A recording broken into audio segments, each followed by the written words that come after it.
What's up, everybody? Jesse Lingard and De Gea burst West Ham's bubble. Tottenham says farewell to a legend, and Pep Guardiola has 9 problems. And Gabriel Jesus ain't one. PSG saved by an Argentinian. No, not that one. And Juventus once again still searchers for that win. I'm joined by Jimmy Conrad, Heath Pearce, to analyze another thrilling weekend of action, including all of the games that you just saw on Sunday and so much more. Qué Golazo weekend recap begins right now. Hey, everybody. Thank you so much for joining. We've got big week coming up, by the way, on Qué Golazo with 2 very special interviews. Fans of the USMNT are not going to want to miss this, as well as a Q&A session with the one and only Fabrizio Romano that's coming up on Monday, a North London derby special with James Bench and the Athletics' Jack Pitt-Brook, midweek Serie A action with Marco Messina, another bumper weekend preview, and much more. Follow Qué Golazo wherever you get your podcast and leave us a 5-star rating and glowing review while you're at it. And subscribe to the Qué Golazo YouTube page and hit that notification bell to catch every episode with a whole lot of bonus material. If you're watching this live on YouTube, thank you so much. Be part of the conversation. Jimmy, Heath, and yours truly, we want to hear your hot takes, your grievances, and questions in the comment section below, and we'll throw them up on the screen. First of all, Jimmy Conrad, how are you, brother? I'm exhausted after listening to you. That was quite an intro. Look at you go. Fasten your seatbelts, everybody. We have a lot to talk about. Absolutely. Heath Pearce, how are you, my friend? I'm good, man. Every time you have a monologue, I imagine you in like a sold-out crowd on Broadway and just delivering that, and it just like brings me to almost a standing ovation. Almost. Thank you, man. I think it's off Broadway, but I will absolutely take it. Jimmy Conrad, Heath Pearce, of course, part of the Sunday Magic, and my goodness, another fantastic weekend. So just coming up on today's show, we'll talk about the Premier League movers and shakers, the good, the bad, and the ugly of Serie A. More crowd trouble in Ligue. We want to talk with these 2 fellas about Jesse Marsch and his rough start with Leipzig. But let's begin in London.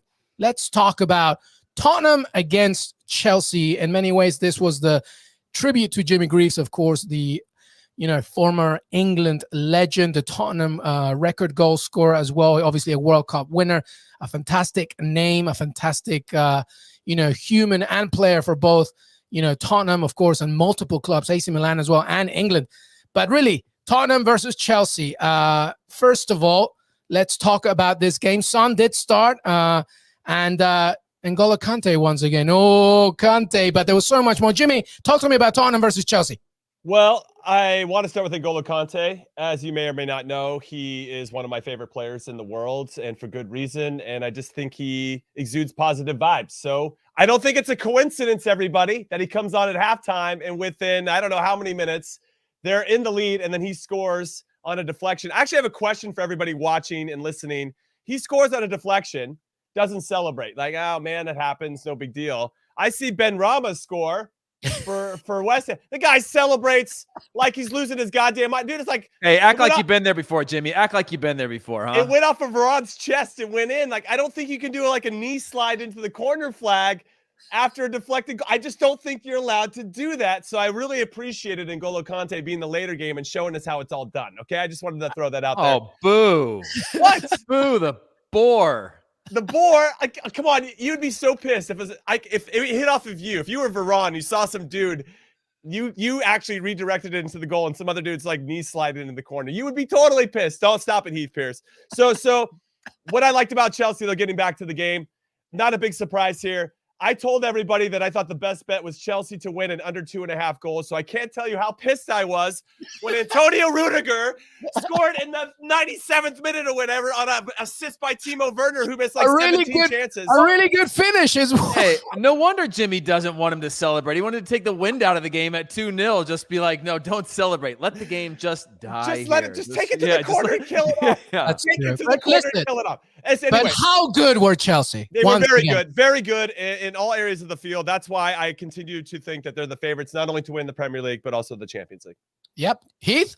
Yeah, I would agree with that. I thought Spurs were actually decent in the first half. Kind of held their own, but And I actually thought they did a good job of keeping Lukaku out of the game for long periods. And I think when we talked about Lukaku a lot over the past, it's been just how much of a difference maker he is. And he still found a way into the second half, obviously with some changes, taking out, I think it was Mason Mount that came out at half, and then changing the whole dynamic of the game, allowing him to get more involved and be impactful. Although he didn't score today, you can just see the threat that he is, that teams are constantly stuck between, do we double down on him? Do we close that off? Do we sit back? And then that space starts to open up for other players to deliver. Obviously, Chelsea have enough quality to deliver in a number of different ways, set pieces and kill you, 100 different ways. So overall, I agree with Jimmy. Chelsea, so good. I'm sorry that Jimmy missed his bet, because I agree with that one. But yeah, overall, just too strong. Yeah, too strong. I saw a stalemate, Jimmy. I think I told you that, and obviously, you mentioned N'Golo Kante. I think his involvement obviously meant so many more things, solidified the midfield. Romelu Lukaku just gives another. By the way, Chelsea have won each of their last 6 away League London derbies, the longest such streak in their history, in the league history, by the way. So that's fantastic for Chelsea. All right, just very quickly on this game, Chelsea looked so good. Jimmy, you mentioned still your favorites to win the whole thing. The Premier League. I agree. Heath, are you with us? Oh man, I'm with you. That was a struggle. Yeah, I'm a coward. I'm with you. I agree. Chelsea the favorite. Again, I'm going off of this, and we'll get to the United game, but watching the momentum they have, knowing when Ronaldo tracks back, that every player around him goes, oh my gosh, Ronaldo's tracking back, I better start running hard. They looked a little bit kind of rough in transition, Man United, but I can't write them off right now in my mind, even though we'll get I'm done talking about them. Yes, Chelsea are my favorites right now. Okay, well, I wanted to just quickly add one more thing before we move on to the next game about Harry Kane. Jimmy, Harry Kane failed to score in his first 4 Premier League appearances of the season for the first time since 2015-2016. In fact, here's another one for you. Azpilicueta, Thiago Silva, Marcos Alonso, all 5 had more touches in the opposition box than Harry Kane, who had 2. Is that his fault? Nuno Espirito Santo? What's going on? What's going on, Jimmy? I would say it's a mixture of a few things. One, it's Harry Kane probably dropping a little bit deeper into midfield or into wide areas, as he did quite successfully under Jose Mourinho, where he dropped a ton of assists to Heung-min Son running through, making those deep runs. With the way Chelsea's set up, they obviously limit a lot of space. Ultimately, if he's up there going to act as the proper 9, he's going to be with 3 center backs. They've got that double pivot right in front. When they add N'Golo Kante into midfield and take Mason Mount off, which is what they did at halftime, that means there's even less space in those areas that he would like to occupy in the half spaces, as Heath would like to say. And so it's hard. I mean, Chelsea are very disciplined in how they move defensively, and they know who they are and what they're about. And I still don't know if Nuno has figured out exactly how to get the most out of everybody. In some ways, I still think there's going to be some baggage, some emotional baggage with Harry Kane, maybe not fully being, not that he's not committed to the cause, but he wanted to move and it didn't happen. And I still think that's going to take some time for him to properly get over. Whether we can say he's a professional athlete, he makes X amount of money, whatever, it doesn't matter. Still a human being, still have to work through that. Heung-min Son seemed like he was pushing high a little bit too, so maybe they were moving around about who was going to be the 9. I don't know. It was a bit of a risk. Obviously, it felt not that I didn't mind the lineup from Nuno, given everybody that he had at his disposal, and obviously a pleasant surprise to seeing Heung-min Son, but it still felt like a hopeful lineup to really break down Chelsea, and I just don't feel like they had the momentum that they needed to kind of go in there and really go toe-to-toe with those guys. What do you think, Heath? Yeah, I agree. I also feel like it reminds me a little bit of, if you guys remember the Aubameyang new contract saga that lasted forever. The exhaustion that it puts on the fans, on the players, on the locker room, and all these things with the Kane thing is no different. You're not talking about one player in, one player out like you have at a Chelsea or at a Man City. These are clubs that are built around some of these players that have proven themselves first and then gotten the money later, right? Aubameyang, yeah, he was proven, but he came in, did really, really well. All of a sudden, there seems to be this ego leak into this locker room where it's about them and less so the team, when it was the team that helped them to sort of deliver on their promise on their arrival. So I think it can be pretty taxing, not just for Kane or the staff, but for the players, the fans. Everything just kind of adds that little bit of pressure. So then you start seeing him changing his game a little bit. He's tracking back differently than he would before. The team's out of this rhythm. There might be still a little bit of that lingering effect because the team is essentially built around him and Son, and previously Dele Alli, who fell out last year under Mourinho, but still under these two players. So it's not good enough for a player of that quality. And I just wonder if it's just him, or if it's him and the players around him that are just sort of a little bit of a fracture there. Yeah, well, one thing's for sure. Between that 2-2 draw and the Europa Conference League against Rennes, they lost 3-0 to Crystal Palace, and now they lost 3-0 to Chelsea. So there's something to be said there. All right, let's move on. We've got a lot of games here. Jimmy Conrad, West Ham, Manchester United. Exciting game. Ronaldo, by the way, 4 goals in 3 games, 2 penalty claims. David De Gea, his first penalty save in 40 attempts for club and country, first since April 2016, and that was against Lukaku. And David Moyes sending on Mark Noble for the penalty. Our producer, did you watch the 2020 final, by the way, on that one? All right, so what do you make of this game? Obviously, we wanted to see an exciting game. It was in many ways. 2-1 to Manchester United. Well, what I want to remind everybody is that in our weekend preview, I nailed, I think, all 4 of my bets from this game. I said Man United to win in over 2.5 goals, plus 150. United to win both teams to score, plus 230. And I said, if you want to take that next step, CR7 to score, United to win 2-0, 2-1, or 3-1 is plus 450. God, prediction god status confirmed with regard to this game, which is making up for me barely missing the show. Listen, don't trigger me again, okay, LME? I'm still dealing with it. I'm still processing it. And I actually think I said that CR7 to score first for United is plus 160, and he did, which is, anyway, that aside, I didn't actually think that Manchester United played great. And it's crazy that they can figure out a way to continue to get results, especially away from home when they don't play particularly well. They went back to the double pivot of McTominay and Fred, and they lost out on one of the wingers. They had Pogba kind of as the left-sided midfielder / winger, I would say. And I actually don't mind that because, as we've discussed before on the podcast, if you have Ronaldo up top as the 9, he naturally drifts off to the left, which is where he ran into Jadon Sancho in the previous game against Newcastle. And then you got Luke Shaw bombing forward. So there's really no space for an out-and-out left winger. So Paul Pogba could be that solution because you're creating width from Shaw and you're having Ronaldo drift. But that still means you need somebody kind of occupying the center backs. You can't always have Ronaldo drift and then nobody in that pocket of space. That means somebody else is going to have to bomb forward. Bruno Fernandes is trying to do that. You had Mason Greenwood obviously trying to fill those holes as well. I still feel like you can add another attacking player. That's where I'm trying to go. McTominay and Fred, yes, that helps them get results, but I don't think it's going to help them win a league per se. So I have a lot to unpack there.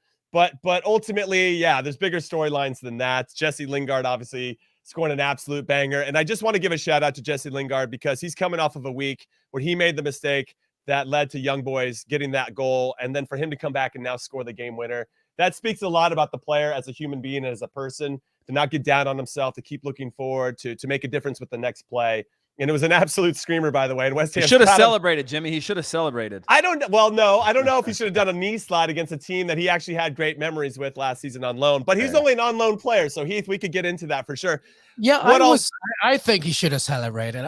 Whatever, like you are on loan, man. All I'm saying is that with him scoring that banger, West Ham has to be looking at it as, why didn't we just pay what United wanted for him? Why not just pay for the guy? Yeah, whatever, 5-10 million over value. But we get this player that loved being here, that made everything better on and off the field. And then when you see him put this dagger in the top corner in the 89th minute, you're like, God damn it, just pay the 5 or 6 million. So that's what I have to say about that. But yeah, with the Mark Noble stuff, obviously pretty unlucky there. I fully agree with that. And the Mark Noble thing, it just, every time that happens, it reminds me of Jimmy. What was it? Brianna Scurry, the old thing where they put her in for the shootout, and it was the big first thing that Hope Solo had the big falling out because they took her out, that she started every game, but she had been good in penalties, or like in like youth basketball when they'll sub somebody in for the free throws and you're like, you know, for certain things, it just seemed odd. And I'm like, look, if he took one touch in the game, just one touch, I'd be like, he's gotten a feel for it. Let him have it, you know, but to go in cold with no feel, I was like watching his eyes. He was looking around. He wouldn't look at the goal. I was just like, I don't know if this is what he normally does or what. And again, I know De Gea hasn't saved one in forever, and he hasn't missed one in forever. But it just seemed like, well, that was the recipe for how both those records end. But again, to go back to my point earlier about Ronaldo, is there's an energy, and I don't believe this energy can hold up all season long. I don't think they played particularly well for long stretches. They didn't look great, but there was an energy about them, like a A belief. a belief. Oh yeah. Like, and this idea that like this energy is going to win out. That energy is going to create the momentum that they need, and it's going to create the chances. Granted, take away the last minute with the handball and the penalty and whatnot. There was just this belief system, and you could see it times again where Ronaldo tracked back one, and you could see it wake up the players around them, who I didn't see waking up in these types of scenarios in seasons past, where they were chasing, and then he'd get past Ronaldo, they'd get the next guy would come, they'd swarm him, they'd press. There was just this like, if you very 90s Manchester United. Exactly. If you think back to that old Ferguson era, we look back at it as this glorious, beautiful thing. But I remember how many times that even like the Dwight York, Andy Cole era, where they'd pick off a back pass and go down and score off of a good press, or a team that just, again, smelling a little blood in the water, and then would just attack on them or just pounce on them and like never let them breathe. And then obviously the quality wins out over time. And I just saw that where I'm like, I don't think Ronaldo can do that ever. I don't know if you guys watched long periods of that, but he was back to his step over antics again and doing the things that he did old Man United when he was there before. Yeah, he loves being here. I think he loves being in Manchester. The difference is, though, I think, is that back then they had Paul Scholes, they had Roy Keane, they had a good midfield to protect. This one, aside from the Ronaldo magic, they're still going to be super vulnerable in the midfield. So I want to see what happens, to your point, what happens later in the season. So I wonder, that's going to be my biggest question mark for Manchester United, especially when they face, with all due respect, West Ham are a great club, but with really tough opposition. We're talking top four. What can they do? Because, Jimmy, that will be the decider whether they can be a real title contender. But 100%. By the way, Jimmy, real quick, Jadon Sancho is a world-class player coming off of the bench. And he hasn't found his rhythm there yet. And he hasn't found the things that we all expected him when they were going to pay a gazillion dollars for him 6 months ago or a year ago. But, you're sitting with a double pivot, and they still looked chaotic in transition. They gave up chances. They could have been scored on. They were in decent positions, but they didn't look comfortable in sort of the any sort of counterattack situations or any sort of transition moments. Sorry, that's my last point. No, I want to. I'm gonna. That basically is going to say the same thing. They have to get rid of that double pivot, I think, if they're going to really want to win the league. I just don't know if any of the players that can play that particular position right now, McTominay, Fred, or Matic, is the guy. Just to be able to run that spot by themselves. Now, Matic was the guy. Yeah, potentially. 10 years ago. But that's, I think, going to be the one thing that's going to help them unlock, because I feel like they need that one more extra player in midfield that can actually help them transition in a way that can do it consistently and allow Bruno Fernandes to be a little bit higher up the field and allow Paul Pogba to not have to drop so deep to get a ball and spray him from a little bit deeper. And so I think that's going to prove to be not necessarily on their undoing. I think they have a squad that's going to help them win 85% of their games. But is it going to be enough for them to leapfrog over a Liverpool or a Chelsea or a Man City? That's the key. I don't think so. I don't think so. Not at this moment. They're going to be close and they're going to be in the conversation. But for them to actually leapfrog it and then hold those teams off for 10 months, I don't see it. Yeah. To go through what they go through every single game so far this season to get the results they have is not sustainable. Let's move on to Manchester City, because they, as I mentioned in the intro, we talk about how good they are, but, you need a clinical number 9. It can't just be all this pass and move stuff. And Man City drew with Southampton. Should Pep Guardiola be worried? This is a question to both of you. Up next, by the way, Wycombe Wanderers. Watch out for that. But Chelsea away, PSG away, Liverpool away after that. So that's big. Heath, Man City, Pep Guardiola, should he be worried? I feel like we go through this constantly with them, and there's obviously a stubbornness to him changing any of that. Again, if you're top number 9 in the world, is that a club that you would want to go to and touch the ball 3-4 times every so often because it's such a rhythmic type of play? I think that's a hard sell for any top player. The game would have to evolve. The system would have to evolve. Obviously, without a Phil Foden or without a Kevin De Bruyne, I think you don't have the ability to stretch these teams in a different way or have somebody that can unleash that final pass from a deeper position to unbalance these teams. I'm a firm believer that we saw with Lukaku. You add a real number 9, it changes the whole dynamic. And of course, Chelsea played completely different than Manchester City. But it's not Raheem Sterling, who I think started at the number 9 in this game. It's not Gabriel Jesus.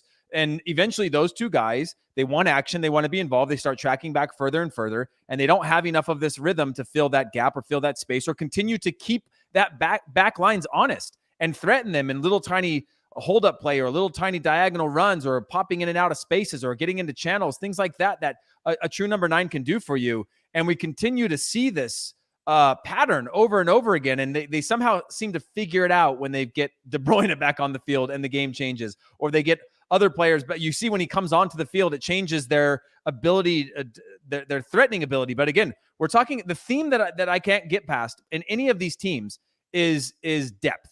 You need depth. And when the depth isn't there, when you're not starting your best 11 or your best 15 even, because you have all these games happening, the game sort of falls apart for City right now. And we're seeing it not necessarily happen when the depth gets tested for Liverpool right now. When Chelsea gets tested for depth, we're not seeing this drop off, or almost like they need to go with a different type of system of play that's going to break teams down because they're struggling a bit.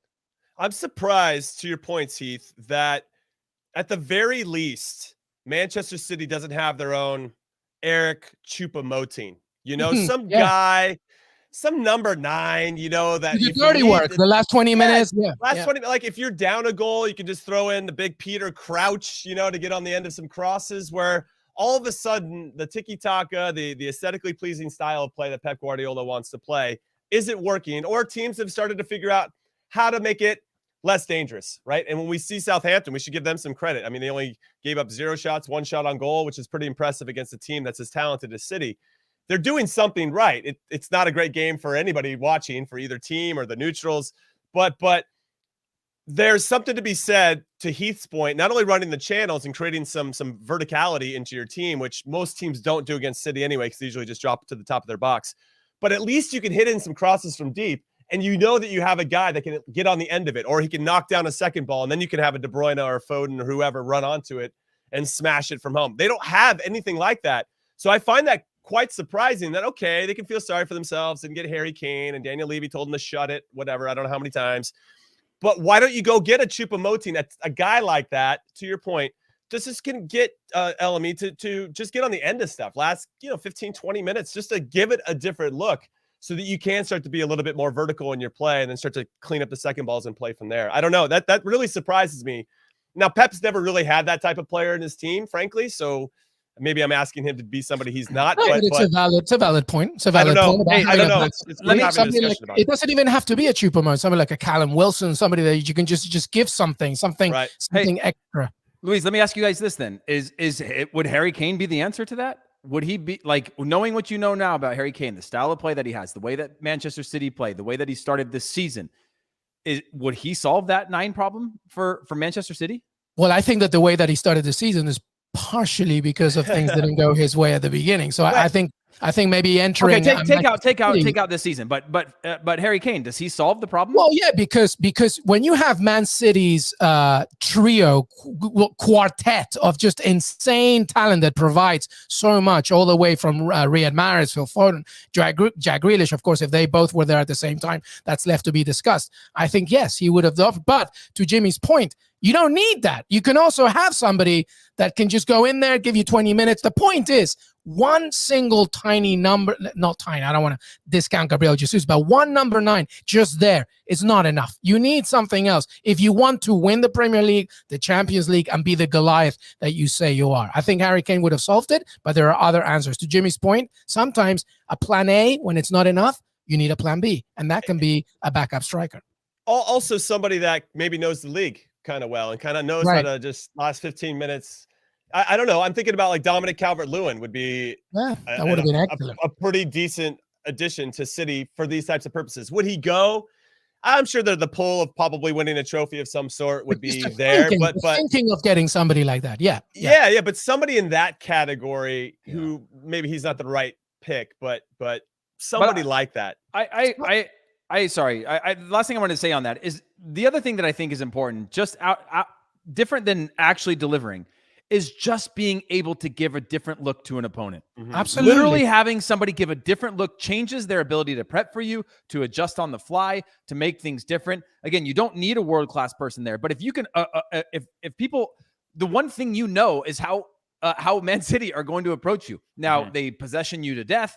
They have the quality, but they need 9 players to be very, very good to break a solid team down. And normally they do. But when they don't, they can go on these dry spells that we saw in fall of last season as well, before they kick it into gear. And then they build this confidence that they can break down anybody. But when it's not going, just having another player that can just give you something different, just a different look that makes teams go, okay, whoa, hold on. Let's change the way that we're going to play against Manchester City because we don't know how they're going to roll out. Could really be a game changer for them. Before he got hurt, I bet you Raul Jimenez would have been a nice addition to Maybe. Manchester City. Now, I mean, I told you that a long time ago. I know you did. Manchester City. Yeah, it definitely shows now because they do lack a little bit of what he's saying, that unpredictability of like, okay, now we have to guard this and that and this and that, and now it just seems as hard as it is to maintain possession against those guys.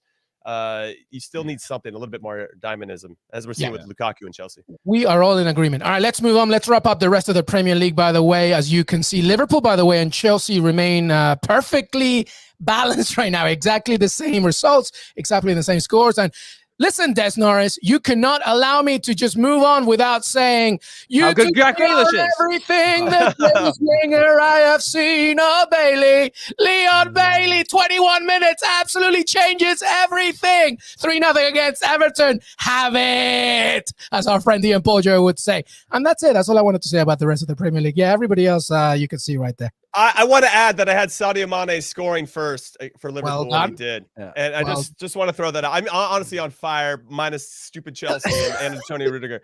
But otherwise, I would have hit all my bets. I love it. You bastard. Jack Grealish is great too, by the way. At least I know that you say that like the show must go on and your club over player, but that's a player that I'm just like, I might be ready to leave my club for him because he actually looks really good at City as well. Who is that? Who? The guy, your former captain. Kevin De Grealish. Kevin De Grealish. I have no idea. And Arsenal beat Burnley. Well done, Arsenal. Well done, all right.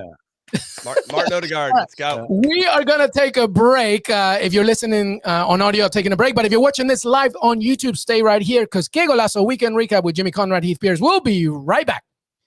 Everybody, we're back. We are here. Qué Golazo Weekend Recap. And let's talk about the remaining fixtures that happened around Europe. By the way, before we get going, the transfer window might be closed, but the business behind the scenes never stops. Fabrizio Romano will be on the show tomorrow for a Q&A special. So if there's anything that you want to know about your club or the state of your favorite players' contract negotiations, then send your questions to @QuéGolazoPod on Twitter. So Fabrizio Romano will be able to answer everything. And he usually does in multiple languages, by the way, which is always pretty impressive. All right, let's talk about this.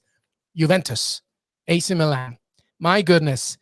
First of all, Juve still search for that win as they draw 1-0 against AC Milan. A pretty exciting game. I think Alvaro Morata's finish was fantastic, but obviously that was canceled out and they share the spoils there. Jimmy Conrad, Juventus, AC Milan 1-0. Thoughts on this, by the way? Can we roll back the clip? I said a draw on this one, plus 250. I just want to throw it out there. Dude, on fire, by the way. Maybe my best ever weekend preview in terms of bets. Now, this wasn't a big surprise to me to see that this game ended in a draw. Up until this point, AC Milan, or now that they've included this draw, are unbeaten in 28 of their last 30 away from home in Serie A. You knew they were going to come with something. They actually had a chance with Kalulu there at the end. Szczesny made a great save to keep it at 1-1 when Milan was trying to steal the points. But yeah, I'm not too surprised. It looked like that they started to Juve probably looked the cleanest in terms of their movement, team shape-wise, and all that type of stuff. But it wasn't enough for them to kind of create those opportunities that they needed to really punish Milan. And I think that's going to probably be the next thing that Allegri's working on as he starts to continue to evolve with this team. But it is nice to see. I thought Dybala was very active, especially in the first half. Pick up the spots in a lot of good pockets, which is important for him to build confidence as well. Morata's goal was very well taken. I think everybody thought, he's going to miss it because he's in one-on-one. But he ends up scoring this one. And is this the best starting 11 for Juventus, Jimmy Conrad? When we take a look at it with Szczesny, Chiellini, Danilo, Alexandro Bonucci, Quadrado, Rabiot, Locatelli. Yeah, I mean, we could argue that's probably... I mean, I would probably add Chiesa in instead of Bentancur. So should they be doing more? Rabiot, maybe Rabiot. I mean, obviously, I want McKinney in, but that's because I'm extremely biased as an American. But I would say that everything looks pretty good there, but you got to find a way for Chiesa to get into the team. So I don't know if Bentancur drops off or Rabiot, probably Rabiot. But you have options. This is going to provide some depth, but Chiesa needs to be in the team. This just felt, by the way, like more of a safe lineup to me. Safe defensively. kind of experience-wise. But I don't know if it's their best because I'm still worried. And don't get me wrong, I agree with Jimmy. Dybala is very active. I think he's capable of putting the team on his back in terms of launching a dangerous attack. And Morata obviously as well gets a great goal. But when I look at that team, I don't see a Scudetto team. I don't see a Champions League team. I think defensively they were sound. I think they are capable of killing the game and making the rhythm fall apart and making it really difficult for opponents. But I just don't see where the threat then comes. And so to answer your question, is this their best 11? I'm afraid it might be. I agree with Jimmy that maybe getting more time with Moyes Keane, Chiesa as well. De Ligt or McKennie, it's all relative, I think, in terms of quality of what you're going to get differently. There's not one player that's on the bench that I'm like, they're getting robbed, and that's, I think, is a little bit of a problem. I look at the bench or I look at the depth of the squad. Yeah, they're 18th. Right now. Yeah. I don't look at one player and I go, oh yeah, that they've had a falling out with the manager, or this would change everything for them. And then I look at the back line and go, again, defensively very safe. But all I want to do is see this chart of like the point of diminishing returns for these older center backs that I think are really good, but they're still a little bit of a step off. They play a little bit too safe. They'll clear it out into the stands. They're a step late to things like that. They read the game incredibly well. No disrespect. These guys are living legends. Yeah. However, if you look at AC Milan versus Juventus, you see a team that's on the rise with youth and energy, and they're going to continue to get better. And I just don't see Juventus getting better. They're only going to get worse with this squad. You can't just incrementally better in terms of results, but overall as a squad, I just don't see how this squad starts to become in 3 months from now, like we talk about a Man City when they're off, or others that we go, okay, there they are again. I just don't see them.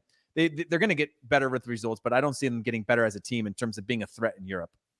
What I'll say really quick is that I think with Chiesa, it does give them a little bit better balance because Morata can be kind of the point man, and Dybala and Chiesa can balance each other out as you have Sandro and Cuadrado coming up either side.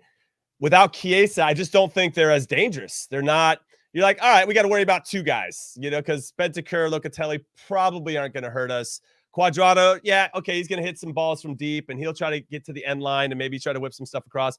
Pretty predictable. We just have to make sure we manage the runs, and the guys that are running into the box. Yeah, no one's running at you, is what you're saying. You need guys to run at you. Yeah. You need somebody that has a little bit of that. That's going to break the lines. He's going to pull one defender. He's going to beat somebody. Because once he beats somebody, that's going to force another defender to step to him, and that's when the space opens up, which I think Morata and or Dybala can take advantage of. And if he wants to play it wide out to Cuadrado, he can. But yeah, it's really interesting times. I agree with Heath, though. I think Juve, with regard to diminishing returns, they're going to be working through an evolution or a revolution of the old players and bringing in the new, whereas Milan, I think, is already there. As yes, they've got some war horses and Zlatan and Giroud up top, but ultimately in some other areas of the field, they are young and vibrant, and I think the future is very bright. All right, well, let's keep going here. By the way, more Serie A. Igor Tudor leads Verona to shock win over Roma. Jimmy Conrad, sorry about that. Gianluca Busio got his first Serie A assist, but Venezia lose to Spezia in injury time. And some other Serie A results here from our producer, Des Norris. If you can post it up, by the way, as he does that. Just want to quickly remind you, by the way, as I said at the very beginning of the show, we have some Serie A talent joining the show this week, so that should be fun. But some other results, by the way, and while we still wait, by the way, here they are. So, Inter Milan, by the way. Inter Milan went nuts, boys. What do you think of that, Jimmy? For me, I think it confirms that they are still the front runners to win the Scudetto. That would be back-to-back for them. They haven't really missed too much of a beat with Simone Inzaghi, in charge. I know they had an unfortunate midweek loss at home to Real Madrid, but that blemish aside, I think they've been pretty good in Serie A so far, and they look up for it. 6 goals is no joke. Yeah, they were so. No. By the way, I wish we had. I should have told Des to grab a couple of these screenshots for the people watching this live. The counterattacks from Inter Milan and the pace at which they were counterattacking, they were winning balls in their back with really good sort of strong blocks. And then they would go with 6 or 7 players that would finish off the plays in the box. It would be 3 players attacking in the box, 3 more following underneath.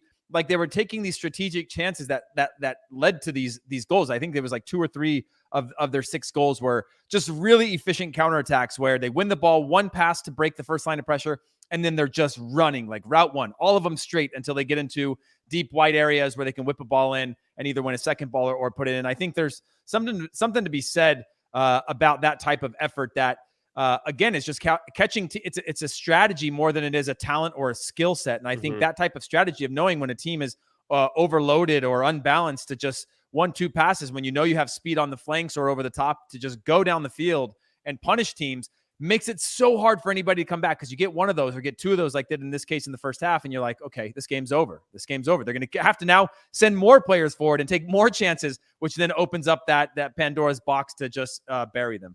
Yeah, Inter Milan are looking very good. All right, let's move on here, because a game that just finished just before we started here, PSG against Lyon. Everything just looked like a draw. Messi, Mbappe, Neymar started, by the way.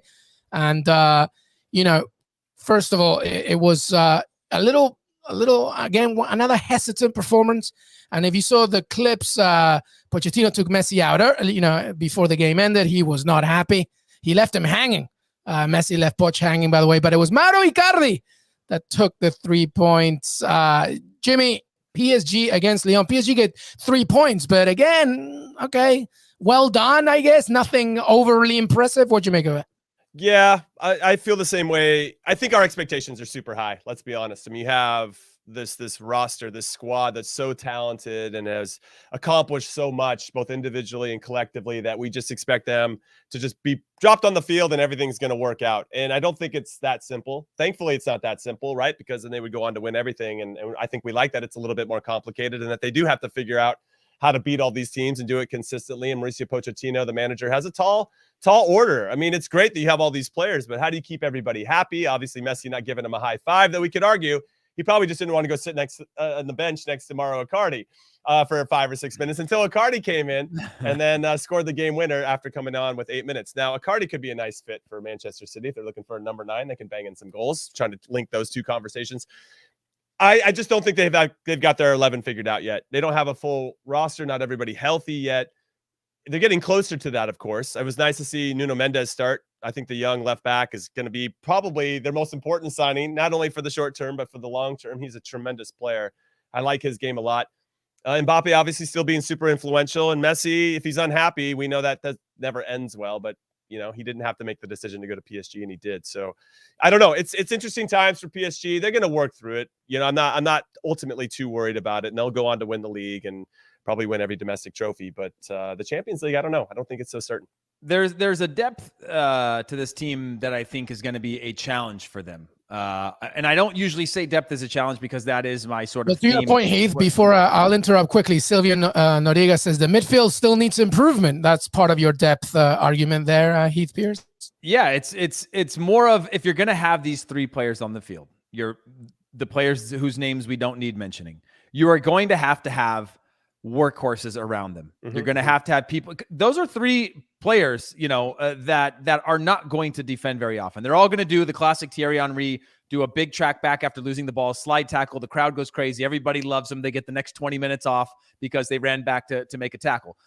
But you're talking about major gaps. And in the modern game, you can have 1, maybe 2, if you've got the right team behind you, right? And they're still missing some of their best players. Hakimi came on, Wijnaldum can obviously be a Verratti, of course. Yeah, exactly. And then Sergio Ramos. You have these but guys. Producer Ness is saying he put some respect on Ander Herrera's name. Hey, Ander Herrera is the best player at PSG and the best goal scorer PSG has this season. So I have no disrespect to him. I'm saying that you're going to have another level or another understanding. Again, we know it's complicated. On paper, you go, these guys should crush everybody. And maybe once they find the best 11, they will. But before these players were playing and they were rotating their squad early on in the season, I can't remember who they were playing against. It was a lower table team in Ligue, and I was watching it, and they were giving up a lot of chances defensively already. Clermont. And that it may have been Clermont, yeah. And they were just giving up shot after shot, like in the attack. And I'm like, this is before you have all these guys weren't even playing yet. And that was a little bit of a red flag for me. And then you put on these other players where, you're defending in a block of 6 for the whole game, for the most part. Because if Di Maria is involved in the attack, You can't ask him to come back every single time, and all these other players. So I think there's a lot that you have to figure out, an understanding of like, hey, there's the age issue for these guys. What's the best rotation for them? Are they best when they're all together? Should you be subbing one for another to just have this constant like power dynamic that makes them unstoppable, right? You take one off, you put another on that's got fresh legs. I think there's something powerful to that than trying to jam all your best 11 on the field and hope that you can just go, oh, they'll figure it out. It's going to be a problem for Pochettino. He has to figure it out very quick, by the way, because PSG fans will be impatient, definitely in the Champions League. By the way, just very quickly, there was some more stupidity, ridiculousness between Lens and Lille, some crowd trouble there. Obviously, the ground struggled to contain them. What's going on in Ligue A, by the way? Like, do they need to learn lessons from the Premier League, which is kind of insane, Jimmy? I think they're still bitter that their season got cut short, right? Remember, all the other leagues figured out a way to kind of maintain it, and Ligue A's like, no, we're done. Yeah. And by the way, we're also going to not do the ball on door because it wouldn't be fair. Even maybe they don't have their Lewandowski deserved it. I'm still bitter about it, but maybe they don't have their free Uber Eats account. But now the fans are back. This is obviously a big derby between these two particular clubs. Not only that happened at halftime, so they're at least respectful enough to wait until the teams were in the locker rooms getting the new tactics for the second half.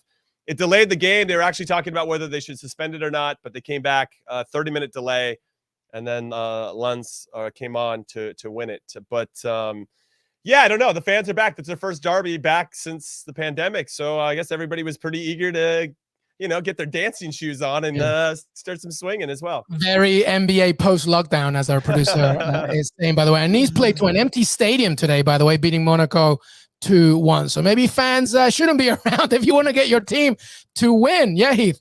Hey, they've had a full league away traveling supporter ban for seasons in the past. I was there in 2019. There was no away fans allowed. And so this is not something new.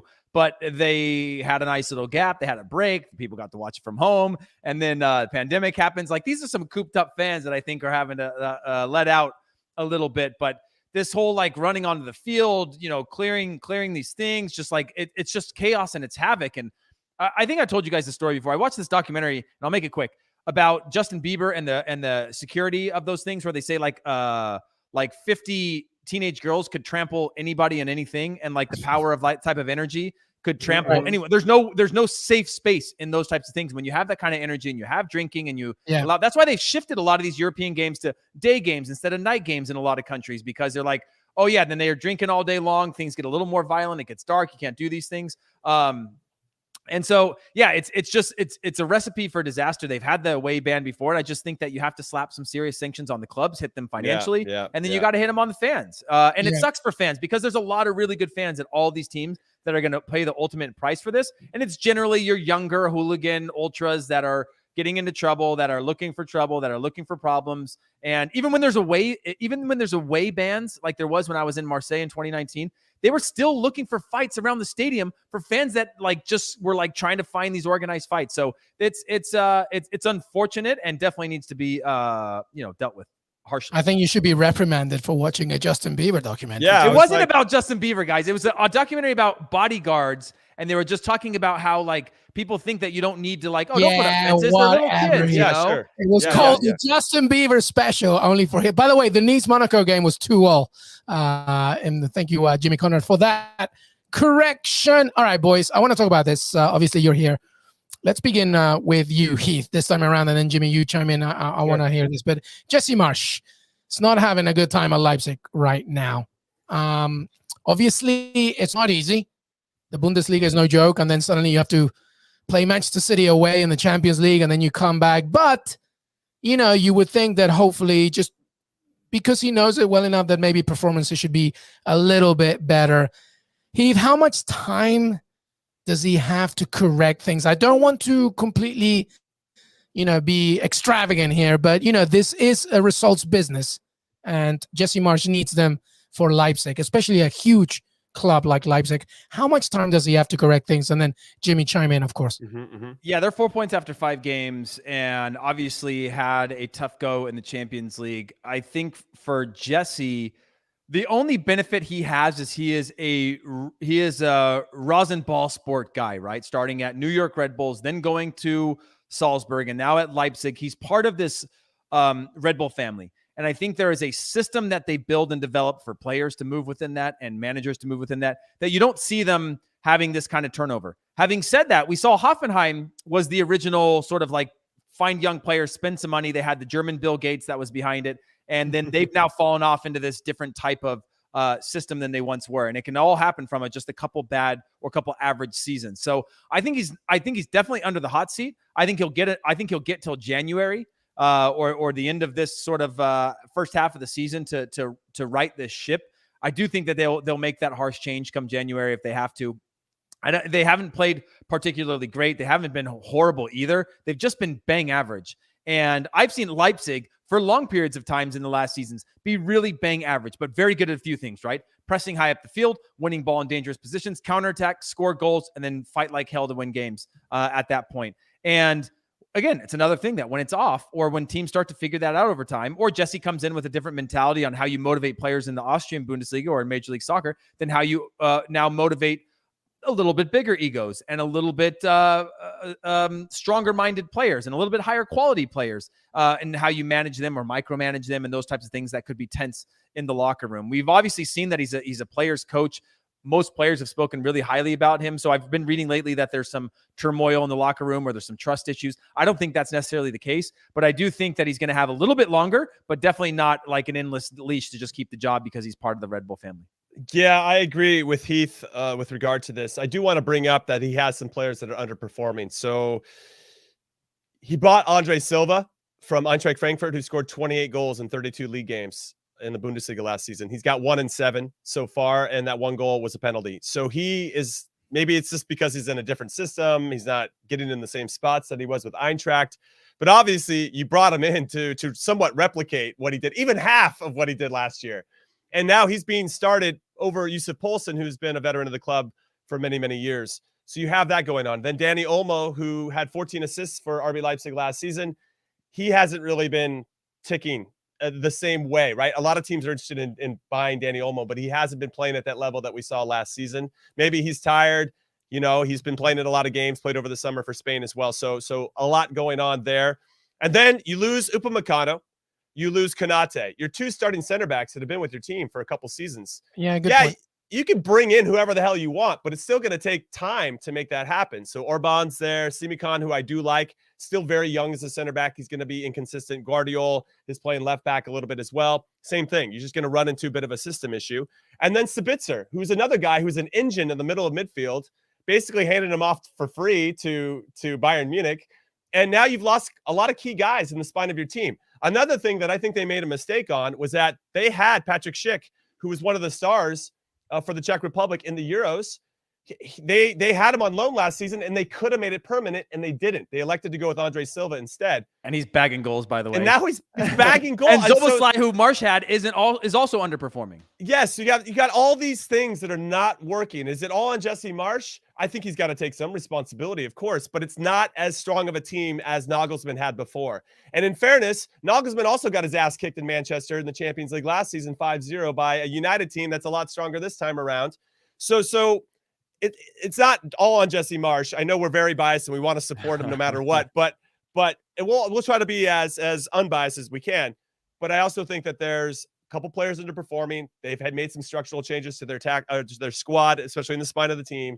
And you have a couple guys underperforming, and now you've got this situation. So can you quickly turn it around? Yes. They get 1 win that builds into 2, builds into 3, and then we're talking about how great a manager Jesse Marsch is. But he's got to get that first one first.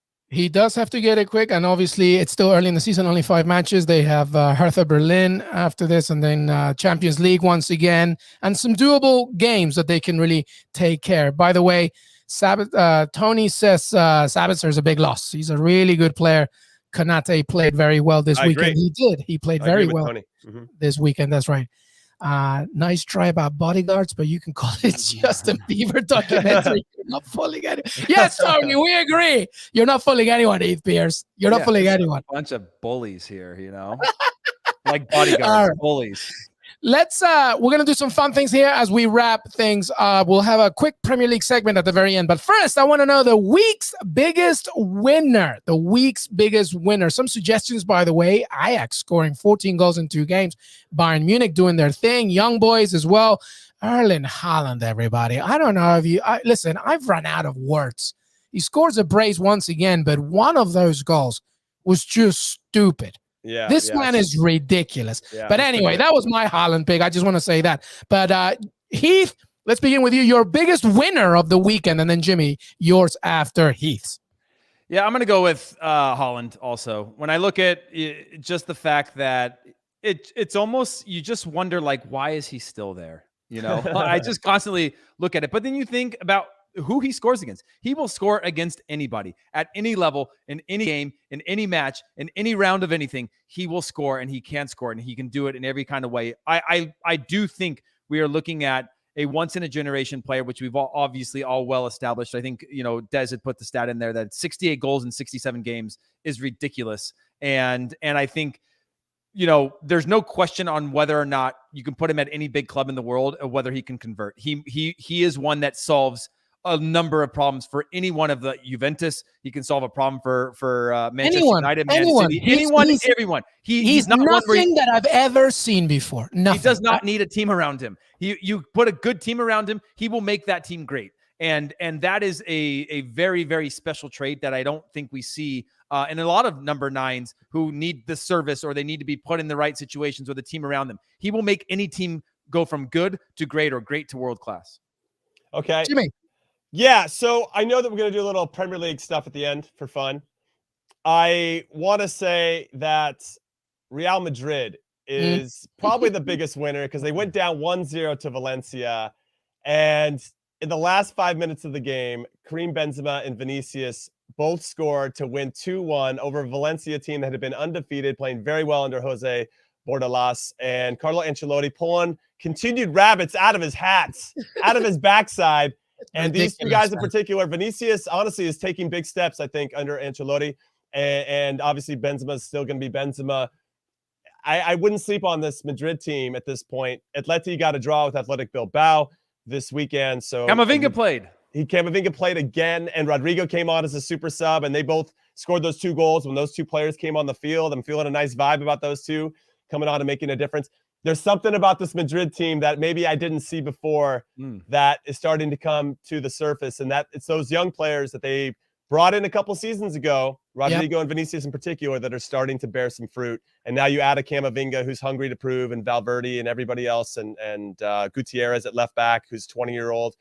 They've got something that looks pretty good. Now I'm just throwing that out there. That I don't know if they're the biggest winners of the weekend, but I was pleasantly surprised to see them do it once again, and they're going to need all that magic, I think, to win La Liga this season. Jimmy, the last thing I wanted to say on that, by the way, in terms of recruitment, that's exactly what you want, right? Hey, young players are stepping up. We're seeing stars come to life. When we're just talking about Haaland, we're talking about Mbappe. They're going to want to – you're in a recruiting process right now if you're the coach of Real Madrid, right? Which is who are going to be your next big stars that come in and lead the next generation. You have players now coming up from within, proving that you've made some really good signings, and now you're out – telling all the players that you want to bring in, like, hey, look at what we're going to do for the next year, 2, 3, 4, 5 years, which I think is really important. Yeah, absolutely. Vinicius Jr. Elevating his game is massive for Real Madrid. Massive. So big. Absolutely. Who's your pick, Elamy? Who's your pick? Well, what do you think? You to me are everything, the greatest winger I have seen. Oh, Bailey. 21 minutes. This Jamaican king comes in and completely changes the game. Danny Ings with a great assist, obviously for his goal, but his corner nearly an Olympico. Listen, and obviously he dedicates his goal to Steffi Gregg, who was a Jamaican Twitch streamer who passed away sadly last year. But Leon Bailey to me is just curing so many things for me right now. He's making me. He's just honestly, Aston Villa aside, he's a great addition to the Premier League, and you guys should also obviously celebrate. It's always better when the Premier League has some multi-diversity from the CONCACAF region. And Leon Bailey is just, I mean, we knew how good he was, obviously in the Bundesliga. But just for me, he makes me so happy, man. And he's my winner. I don't care what anybody says. He came in streaks in the Bundesliga, and it's always hard to sell a Bundesliga player hard as a top player, right? And to see him convert and provide and do the things that you see and in a more consistent level against a different type of opponent, I think is huge for one, our region, and two, just for credibility within the Bundesliga of having young players come through it. Yeah, absolutely. All right, let's do losers now very quickly. Week's biggest losers. Here's some suggestions. Atletico Madrid, Jimmy Conrad, all that firepower, no goals to show for it. Joao Felix, red card as well. Tottenham, maybe, just because another 3-0 loss. What do you make for your biggest loser of the weekend, Jimmy? Well, I had one of those as my selections, but I'm going to pivot because one of my former teammates who really helped get the FC Dallas Academy up to snuff and help develop some of the players that are now being sold to Europe from that FC Dallas Academy. Luchi Gonzalez has just been fired, excuse me, from the club, which I find to be quite surprising after they lost 3-2 to Houston in the Texas Derby this week. So I'm actually in a bit of shock because I really like what Luchi's about and his coaching style, but it just wasn't enough to ever really kind of push that first team to that next level. And now he's got Ricardo Pepi on his hands. I mean, he has a nice track record of some talent that he has personally developed and helped bring along that are going to go on to have great careers. But it wasn't enough for it to have success. And sometimes I feel like that system is working against him because he's doing so well and that academy is doing so well at developing these players. They sell those players on before FC Dallas can really take advantage of what they have to offer. And so maybe a victim of his own success in some ways. But yeah, unfortunately, that's my biggest loser. And I'm honestly in a bit of shock because I'm a good friend of Lucci. And I'm sad. I'm wearing an Austin FC thing. Austin FC was up 3-1 over the weekend. They lost 4-3. Josh Wolf was my roommate and teammate with the national team and for the club level as well. And I'm a little bit nervous for him too. So anybody that you meet, Jimmy, basically, is really all my friends are in trouble. Jesse Marsch, Lucci, Josh Wolf, the Jimmy Conrad touch. It's everything's falling apart over here. So anyway, that's my biggest loser, unfortunately. Well, I'm definitely not texting you anymore because I feel like it. All right, Heath Pearce, your loser of the weekend. Honestly, you guys have said some really solid ones so far as examples. I'm going with Camber in the Eredivisie losing 9-0 to Ajax. I don't care, man. That is the same league. And don't get me wrong. There is a huge discrepancy in wages and spending. But Ajax still have this young player philosophy, generally young players playing, inexperienced players playing that have world-class potential. And to go down, I've lost 5 or 6-0. I've been sent off in a 5-1 against a Kaiserslautern. And, you know, I've been through some tough times, but 9 is really bad. That's a lot. That is the biggest loser for me, just pure on scoreline alone, because usually you get to what like about 5 Bochum losing to Bayern 7-0? You got that same argument? Yeah, for sure. I think that's ridiculous. One of them had Lewandowski, though. Lewandowski only had 1 goal, though, I think, in that game. I know. But he attracts so much attention, right? It's our attention seeker. It's so much attention that they scored 6 goals somewhere else on the field. Everybody on Lewandowski. The other side. Yeah, well, we took a chance today and just put 8 defenders on Lewandowski. It turns out they've got some other guys that can score too. That's their win. He'll be like, well, Lewandowski only got 1 goal. Yeah. And so, like, those are the kinds of score lines that I'm like, just a pride of professionalism where at a certain point you have to just buckle in and just go fight like hell, kick the ball. They can't score from the parking lot. Let's grind it. You can't tell me that there's such a level that there's 9 or there's 7. I think is ridiculous. So yeah, that's a great point on Bayern too. Bochum doesn't get a free pass. They're in trouble. they're on my losers list also. You're an equal opportunist when it comes to that. All right, we're gonna wrap things up, everybody. We're nearly done, but we're gonna try and do this very quickly. We're gonna come back to the Premier League because I was a naughty boy and I forgot about this. But let's do the managerial power rankings. Okay, so Jimmy Heath, you're gonna give me your top 3. Who has impressed you the most so far in the Premier League from the top 3? So Heath, let's begin with you. Your top 3 power rankings, Premier League. I'm going to do this quick. I'm going to go with Liverpool is my number 1. Obviously, Jurgen Klopp. He stopped wearing his glasses, but he made 6 changes. He's able to see what the quality of the team is now and rotate those guys and live confidently and knowing that he can rotate players that can get him results. So I think depth is everything again, as usual. So they're finding different ways to win as well. And they're knowing when they need to high press to get those results. So Jurgen Klopp, all credit to him. Number 2, Graham Potter, 4 wins, and I think a loss in the league so far, linked with Arteta's job. I'm not sure if he's the right guy, but if you go back years, he was the coach of the 4th division, Östersund in Sweden. Well done on saying Graham Potter, Heath Pearce. Well done. Which is central Sweden, but if you were there, you'd say this is the most north I've ever been in my entire life. There's nothing here, and he grinded through all that, went to Swansea, and now he's got his chance, and he's got this team humming, and seems to thrive really well in these projects where you're kind of swimming against the current, or you're a little bit behind and you kind of building it to make it better, like incremental improvement. So all respect to him. My last one shouldn't probably be on this list, Patrick Vieira, just because he's only got 5 points after, I think it's 5 games this season so far. But we're really seeing a foundation being built there that I think they're going to come, that those results are going to come, and they're going to come consistently. And just to see him sort of build that foundation, I think is really great, even though, again, you could say he could be on my biggest losers because they should have more points than 5 at the moment. Love it. All right, Jimmy, let's go. Yeah, Top 3. I'll say Graham Potter is my number 1. I'm speaking about the whole season. I think that he's done an excellent job for all the points that Heath mentioned. I'm going to actually say Rafa Benitez at Everton. I know he lost to Aston Villa this past week, but prior to that, they were undefeated, and it's not easy, I assume, to be a former Liverpool coach taking on Everton, the job, and having to convince everybody that, hey, I still got your best interests at heart. I'm not trying to sabotage anything here. So I think what he's done with the squad, I think they're going to have a good season and be competing for that top 6, maybe around the 6th or 7th spot. And then I want to give a shout out to Brentford's Thomas Frank. I think he's done a great job with them in particular. And they have, when I look at the standings, they're currently in 9th. 2 wins, 1 draw, and 2 losses. I just love his vibe. I think he can see things for what they are.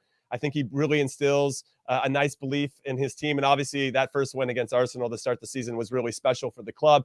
And I hope that they stay up. I think it's a great story. Yeah, no, really good point on Thomas Frank. By the way, with 10 men, they kept their opponent, Wolves, with no shot on target. They're very well defensively. All right, let's talk about, finally, let's go quick here. The top 3 was falling short of your expectations. Jimmy, we'll go with you this time. Top 3 falling short of your expectations. I would say Marcelo Bielsa is on the top of my list. And I'm a bit surprised because I just thought, and everybody thought, they were going to push on from where they were last season. But I think now that people have maybe been introduced to the tactics of Bielsa and might know what's coming a little bit more, even though you feel like over a 10-month season, people should know what's coming. They just couldn't figure him out. And this season, for whatever reason, they're lacking something. I don't know exactly what it is, if it's just due to injuries or Bamford not scoring those timely goals like I thought he did a lot last season. So I'll put Bielsa there, actually, and they're currently in 17th place, only 3 points after 5 games. Not good enough, I'd say, with regard to that. I'm going to throw Mikel Arteta in there. I know Dez is throwing stuff in our little private chat about, hey, he's got 6 points in 5 games. But you beat Norwich, and that hit off Nicola Pepe's heel, didn't know anything about it, and Aubameyang kind of tapped it in. And then you got one against Burnley. Yeah, sure, it's away from home. But when you played against teams that actually matter, whether it was Chelsea, that was a 2-0 ass kicking, or the 5-0 slap down by Manchester City, Arsenal really aren't up to snuff with regard to what a snob, Jimmy. What a snob I you am. are. You know what? I'm an Arsenal elitist. This guy sucked. Okay, so outside of that, though, everybody else is kind of where I expected them to be. Maybe Brendan Rodgers and Leicester in 12th, right above Arsenal. But the fact that they're managing kind of a back line that's decimated due to injuries, I'm not too surprised. Chelsea, Liverpool, Man United, everybody's kind of else outside of Graham Potter in 4th, and Brighton. Everybody else is kind of where I expected them to be. So, yeah, I don't have a 3rd. I just have Bielsa and Arteta. No, I like it. All right, Heath. Okay, I'm going to go with Daniel Farke.